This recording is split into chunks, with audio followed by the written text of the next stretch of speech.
ভারতের সাথে বাণিজ্যের ক্ষেত্রে রাজনীতির কোনো সম্পর্ক নেই। স্বাভাবিক প্রক্রিয়াতে দুই দেশের আমদানি রপ্তানি কার্যক্রম চলবে। সচিবালয়ে সরকারি ক্রয় এবং অর্থনৈতিক বিষয় সংক্রান্ত উপদেষ্টা পরিষদ কমিটির সভা শেষে এসব কথা বলেন অর্থ উপদেষ্টা ডক্টর সালেহ উদ্দিন আহমেদ। তিনি আরও জানান, দেশে আমদানি পণ্যের প্রভাব বাজারে পড়তে আরেকটু সময় লাগবে। সয়াবিনের দাম হঠাৎ অনেক বেড়ে যাওয়া প্রসঙ্গে অর্থ উপদেষ্টা বলেন, সরবরাহ থেকে বিপণন ব্যবস্থা সব জায়গাতেই সিন্ডিকেট, যার নিয়ন্ত্রণ হচ্ছে নানা জায়গা থেকে।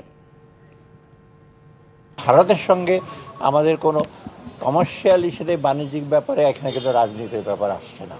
আজকে আমরা যেটা করছি, ইভেন ভারত থেকে চাল আমদানি করবে কি না করবে এগুলো আমাদের প্রশ্ন না।